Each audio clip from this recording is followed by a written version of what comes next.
creative brains that we can put all the blood aside and put into the go into superhero mode.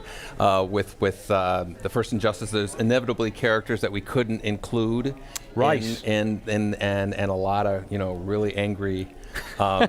passionate players demanding that they have it, and so this is a good opportunity for us to do that. Like these Atrocitus, Gorilla Grodd, Supergirl. These are the characters that we're kind of introducing here, as well as this big, what we're calling the gear system for the game. What's that selection process like? Because obviously it involves you, it involves the vocal fans, and then presumably it also involves DC. So how do you come out to get your sort of full deck of characters? We usually come up with a list that's like 80% of what we ended up being.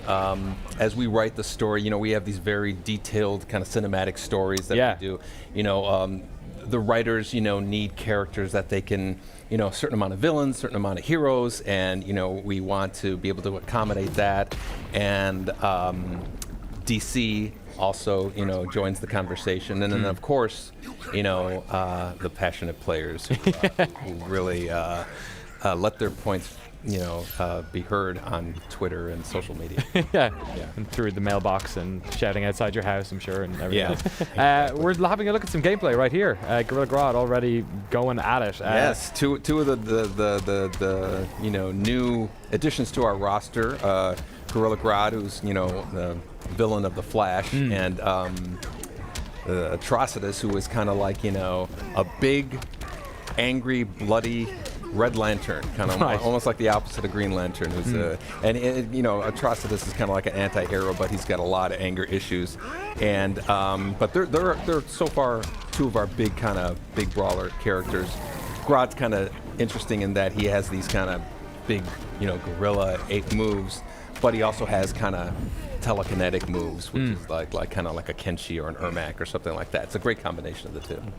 We'll talk about the gear system in a second, but how is the fighting developed? Is it very much similar to Injustice, the first one we played 2 years ago? The groundwork is Injustice. I mean, we're with every game we try to add layers for players to kind of learn and master. Like a lot of these.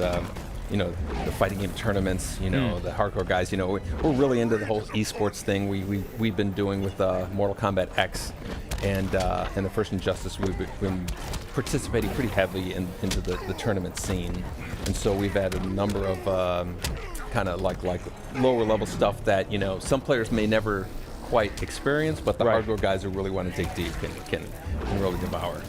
And talk to us a little bit about the gear system. So how does this work? Is it just like unlocks? Is it purely aesthetic?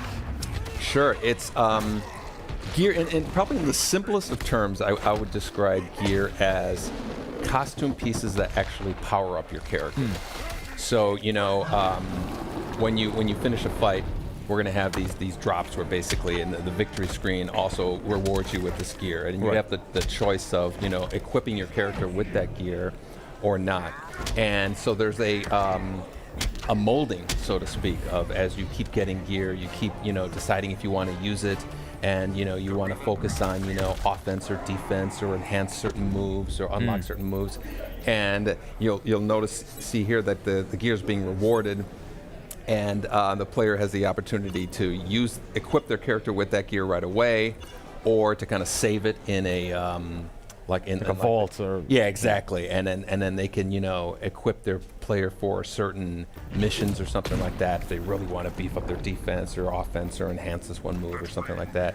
And that kind of customization really results in visually and gameplay wise, it's your Grodd, it's your Superman, your Batman, your Aquaman, and that's really the kind of foundation of what we're building our main gameplay around. Go for a bit. I've got a question. Who is this rocket-powered cat that keeps flying in from He is also, Atrocitus is a Red Lantern. There's a whole spectrum of colors, and he is actually another Red Lantern. His name is Dexstar. It's part of the DC lore. And they're kind of they kind of work together, and so we incorporated him into the fighting. He shoots projectiles. Oh yeah, look. He does all these. Oh man, he's adorable. He is. And then, and we have a. You're speaking to a good crowd here as well. Two of us are cat lovers. Yeah. Yeah, and so it's awesome. People who know the Atrocitus, kind of backstory and lore will really appreciate his cameo there. How is the gear stuff going to play into what you were talking about earlier with esports?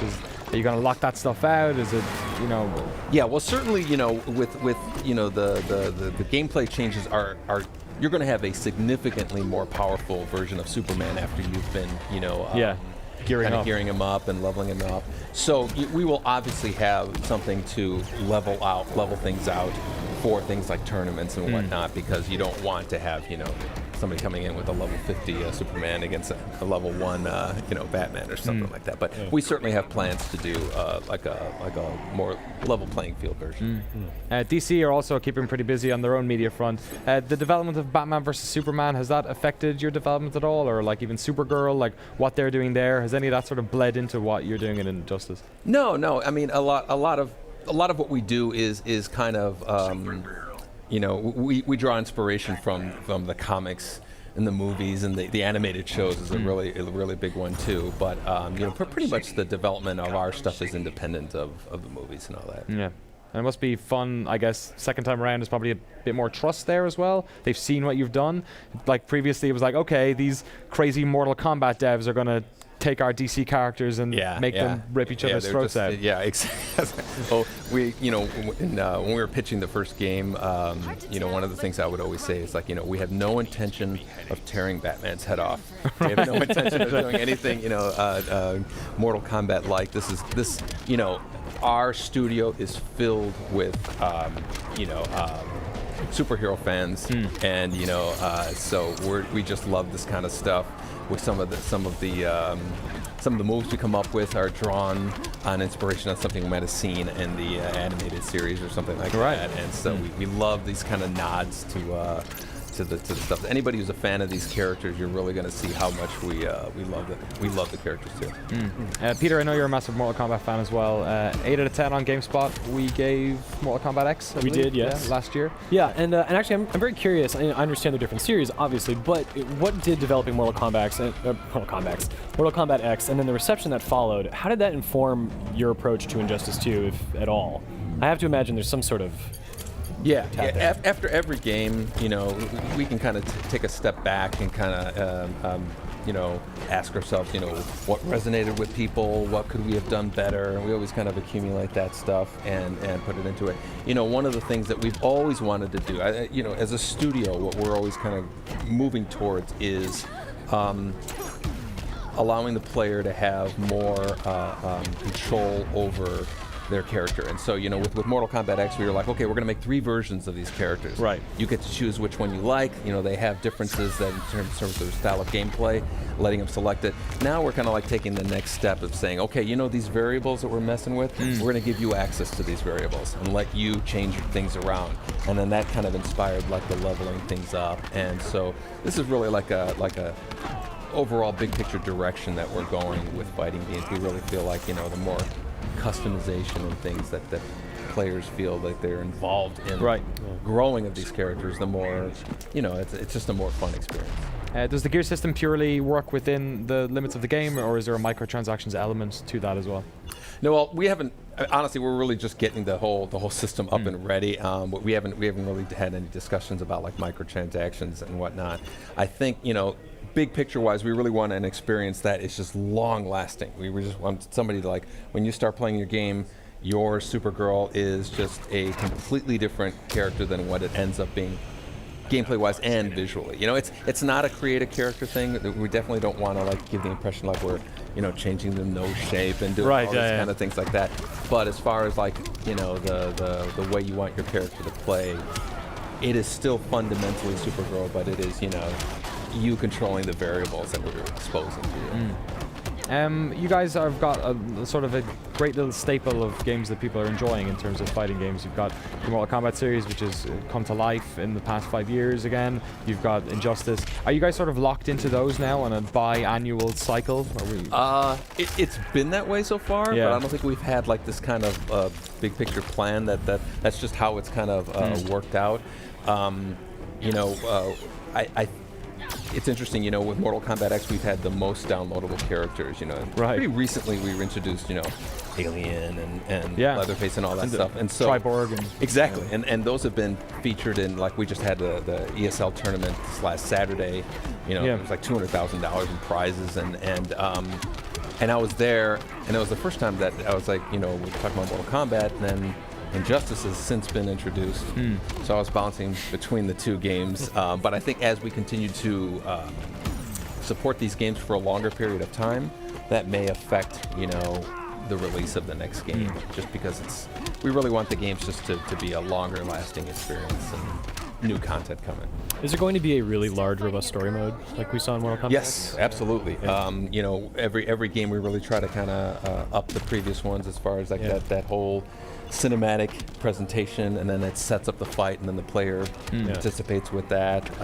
We're adding some really cool twists that we're gonna probably towards the end of the year we'll be talking a little bit more about the story mode and some of the changes we're making to it. But it is going to have that really, that big cinematic experience. And are all these sort of like story details therein concocted by your team, or are they pulled directly from the comics and the animated? Well, it is from this universe that I guess we kind of created. DC it's awesome how they have the multiverse. Yeah. So we can say, okay, in our version of the multiverse, Superman's this dictator, Batman's taking him down, Superman kills Shazam, and all of these things, and that has kind of spawned the comic book, which has been like, it's become like this its own thing, which has really elaborated on that lore. So we're going to continue in that story. Gotcha. Continue that whole thing. So the comic was like the pre-chapter. First game is the first chapter. Second game is the second chapter. It's a lot of cool stuff to it. Nice. Yeah. Do you get involved in that stuff yourself a lot? Mortal Kombat always feels like it has a lot of Ed Boon in it in terms of, like these are characters who you've been crafting for, 20 years, I guess. Yeah, over 20 years. Is it the same for Injustice as well? Or yeah. It's the, like I said, it's we have a studio of 150 people who just love superhero things, and so it's all big collaborative effort in terms of the story writing, the game features, the design, what the characters do. It's a very involved process. We have in Mortal Kombat, we have fatality meetings. Somebody stands up, talks about how, and I think you should rip out his butthole. Is that what it's like? I don't think that's ever been said, but stuff to that nature. I should get in those meetings. Danny. Yeah. I got loads of those. You should attend. They're all butthole related, though. There's a bunch of questions coming through from the chat as well, mostly about is X in game, but also some other folks wondering, are you guys going to be using GGPO? For this as well? Yes. I'm glad you brought that up. One of the things that Mortal Kombat XL introduced was this rollback system that dramatically improves the online experience. Right. Everything that we've learned, we're applying into Injustice 2, so it's going to have a great online netcode.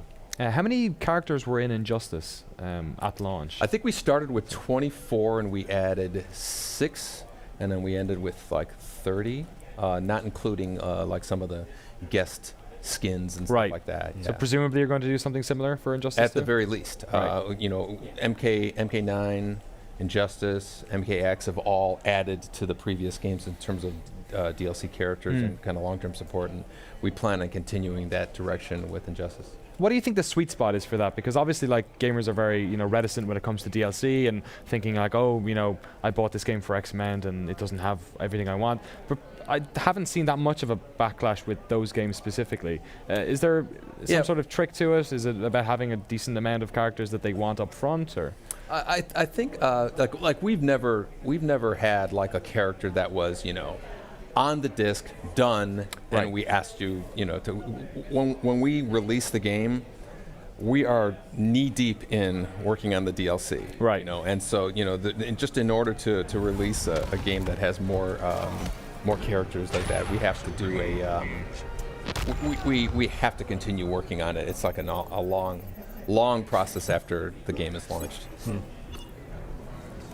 All right. And we have some more gear here. What type of gear are we looking at? Oh, chest plates, crowns. Yeah, Kryptonian crown. Superman. There's like this headgear that actually represents one of the looks that he has in our stories. Like, he's a little bit more of a dictator. And so we have elements that let you kind of craft Superman that looks like that. We have a chest that is the Red Sun Superman. You can equip your guy with that and have him look like that. So you notice that Superman's wearing it now, and so that enhances. You can do things like have a little bit more damage with environment, or a little bit more blocking damage, or enhance a certain special move. You can unlock a special move. It's really like I said, it really gets customized. Awesome. Thank you so much for coming on. I really appreciate you taking time to join us here on the GameSpot stage. When will we be playing Injustice 2? You will definitely be playing in 2017, and we'll probably narrow it down in the next few months. Sometime next year. Yeah. Wonderful. All right. Thank you so much for coming on. Thanks for having us. Appreciate your time. Thank you very much for watching. We have loads more games coming up over the next couple of hours. Watch Dogs 2, Tekken 7.